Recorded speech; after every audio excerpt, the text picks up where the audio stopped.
Good morning, everyone, and welcome back to the channel. Here we are back in the Fixing Manchester United career, and as you can see, it's the 8th of December, so we've smashed through it quite a bit. What I've done is I've got us forwards to the final game of the Europa League group stage, which, as you can see, we're in first, but we'll go over everything in a second really quickly. You can also see that sadly, Eric Bailly is still the walking wounded. Well, I don't think he's the walking wounded. I think he's just the wounded at this point. So he's nowhere near. And league table wise, there's no real shocks there except for the fact that we're sitting at the top of it probably. We've literally just managed to come joint points with Manchester City. They just lost to, was it Wolves? Is it the Wolves game they've just lost? I'll double check that in a minute.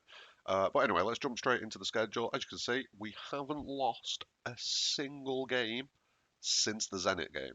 So I was right not to be overly concerned with that. We have picked up a few draws here and there. There was a draw against Chelsea, which you remember. That's understandable. I expect a draw against Chelsea every now and again, especially at the Bridge. But the Bournemouth draw, that was a big concern to me. And we had another draw against Wolves. Wolves are a solid team. We are away. If I remember right, they snuck one back on us pretty much straight away. And then that was it. There was just nothing else went on all game. You see the player ratings aren't the best there. Then we move on to the next one, which was the Crystal Palace draw. Two really early goals in the game, and then nothing else happened all match. If I was a fan that had paid to go and watch that game, I'd be fuming, absolutely fuming. But yeah, as you can see, we've kind of smashed through this, so I'm not overly concerned about this season, and it is showing that it's becoming much easier than I expected. So what I'm going to do is I'm going to try and speed through this as much as I can, get through chunks of it. We've got a nice block of games here. Bate Borisov for this video, and then in the next video we'll probably do the big game against City and a game against Everton in the Carabao Cup quarter-final. And then we'll probably jump forwards then to the transfer window, see if we can do any dealings in January. Um, oh, February looks like an interesting month as well, Liverpool and City. Um, but yeah, I mean, for the most part now, we're just going to try and get through this season as quick as we can. I'm going to start up the other video series alongside it as well, the one where we kind of take over a lower league. Well, don't even take over a lower league club, start as an unemployed manager. And see where we can, where our career can take us, and then a few other video ideas that I'm looking at. So keep an eye on the channel over the next few days. But here we go. Let's just have a quick look at the competition. So in the Premier League, smashing it. Europa League, absolutely destroyed it. The FA Cup, we've not started yet. The Carabao Cup, no one cares about. If we go to Premier League stats, we can have a quick look at how we're performing in comparison to some of the other teams. There we go. So as you can see, Martial is the top goal scorer. Greenwood's doing some bits here to try and catch up to him, though. He really is trying. Pogba with the most key passes in the league. I'm not really surprised by that. We've got the least conceded there. Two of the top four highest rated players. I mean, it's just not really been that difficult, to be honest with you. I'm a bit disappointed. I was expecting it to be a bit more of a challenge, if I'm being completely honest with you. But anyhow, let's get to the Bate Borisov game. So I will see you right at the start of that game. Okay, and here we are now. We're on the day of the Borisov game. Now, one more thing that I really want to show you dead quick. The dynamics have improved massively. The Pereira wants to go out on loan. I'm not going to lie, I've practically frozen the poor lad out. But with the quality of squad that we've got, he's nowhere near. He's genuinely nowhere near. Absolutely nowhere near. I mean, let's just go and have a quick look at the squad now. Excuse me.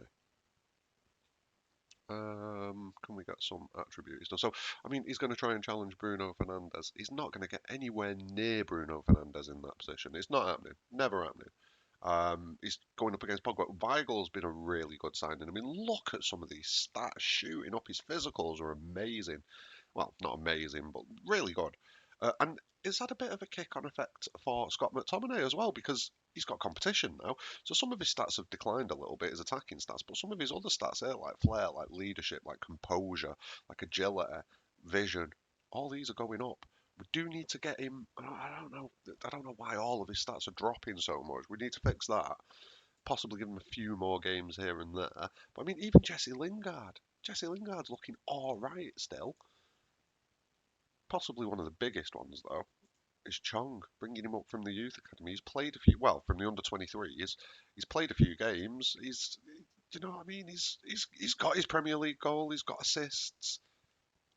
He's doing all right. He's doing all right. He's one for the future. Dan James though has been absolutely monstrous. So let's get in here now.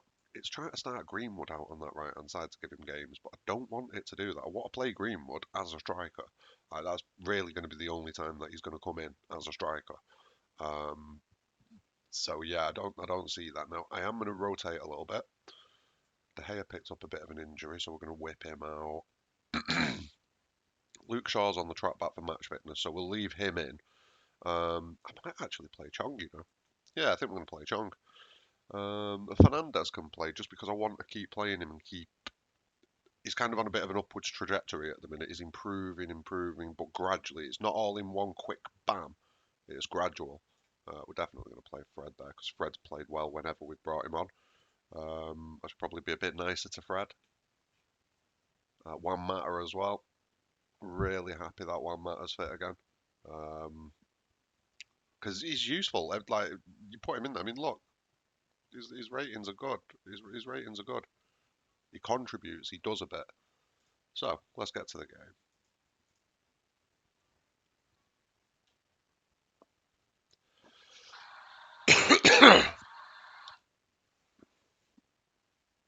Oh, so we've not got faces for the Borisov players. That's a bit of a shame. Right, so we've got responsibilities there, and I'm fully expecting them to win this game. We haven't lost a game in any competitions since the Zenit game. So if we can keep that going, that'd be brilliant. You know, we're on for a lot of trophies, obviously, if we can do that. Um, Not any concerns about that. We're prepared in a professional manner. Yes. Okay, here we go.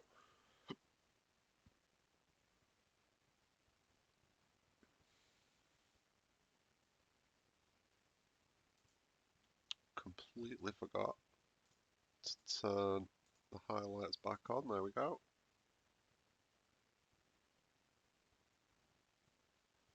Not that it looks like anything's happening.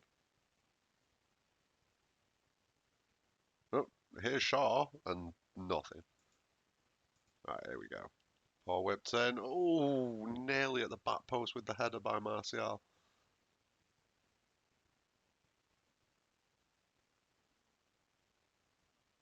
That's a piss poor goal kick. What's he playing at? Oh, what a ball to Rashford. Rashford's got to finish this. And he does. And he does.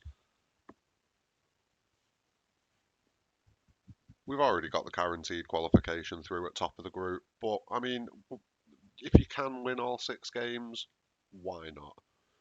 Probably could have rotated the squad a little bit more than we did, but we've got a few players that need match fitness after injuries and things like that. So, oh my goodness, Aaron Wan-Bissaka with a screamer. That doesn't happen. That just doesn't happen very often. I'm very happy with that. Oh, Fernandez whips the ball in. Rashford. Oh my god! Right, this has become a beating already within the first 30 minutes. I mean, is it over already? I'd say it's pretty much over already. I mean, I can't see him turning it around. I mean, I couldn't see him scoring 3 against us ever. 4. Yep, this is over. Chong gets a goal. This is what we like to see. The younger lads getting goals. I think we are going to bring Greenwood on as well for the second half, just to proper put him to the sword. So I think I'll make that change. Not yet. I'll give it a few minutes first. Don't get complacent. Things can turn around. They don't always react positively to that. I found that when you tell them that, sometimes they get a bit shitty with you. Like, oh, what are you telling us to not get complacent for? God. And it's like, of course I'm telling you not to get complacent. We want to win the game, you idiot. Go Chong! Oh, he's at the post. Oh, I thought that was in. I thought that was in all the way. Oh, it's in. Oh, another chance goes begging there at the back post. We keep finding people at the back post. Okay, so we're in the 52nd minute. Let's make these changes. I'm going to whip Chong off for James, winner with Greenwood on for Martial. And I think, no, we'll keep hold of the sub. We don't want to use all the subs just yet. Wan-Bissaka with his weird. Oh, it's a penalty! I didn't even see what happened then. If anyone can tell me what that penalty was. And that shouldn't. Right, I have no idea what's going on with this game right now. First off, how was that a penalty? Second off, who was that was in the box when Rashford took it? This is insane. Football manager's gone crazy. Oh, there's another ball and a half. Oof. Pogba trying to get himself on the score sheet now.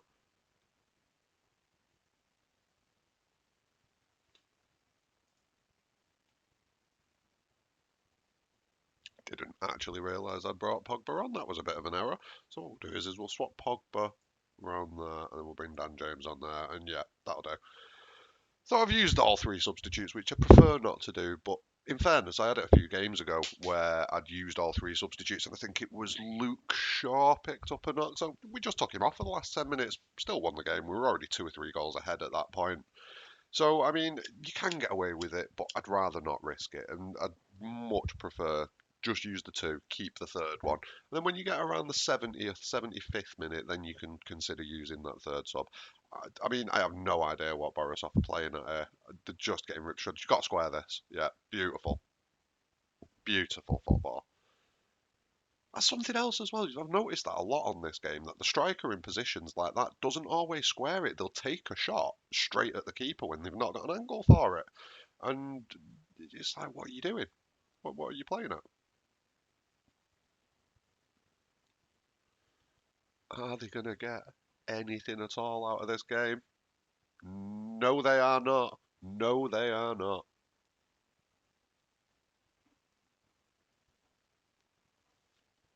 Nice tackle on Greenwood there. Very nice tackle on Greenwood there. But Marcus Rashford has absolutely destroyed this game. 3 goals, stunning performance. Oh, there's another ball in. Oh, there's Rashford again, the man of the match. And he's been given a free kick, and that's a sending off. That's a sending off. It goes from bad to worse for Borisov. Oof, good defensive header there, but Fred recycles it back to Tuanzebe. Tuanzebe has a shot for some reason. I don't know what he was playing at then, but okay. Rashford with another free kick. Oh, another save from the keeper. This is an absolute beating. 41 shots, 17 on target, only 17 on target out of 41. That's actually pretty disappointing. Oh, are they going to lose another man? They are about to lose another man. They are now down to 9 men. This is just a complete meltdown. And there's Rashford's fourth. What's the keeper doing? Keeper easily could have got a hand to that. Only 18 shots on target out of 44. I'm really disappointed in that. That's pretty shocking. I mean, yeah, 7-0. But where's the accuracy, people? Oh, 8-0. Even Fred's getting involved in the goal scoring now. I mean, I'm starting to feel quite bad about this. I wish there was a way to kind of skip to the end of the match.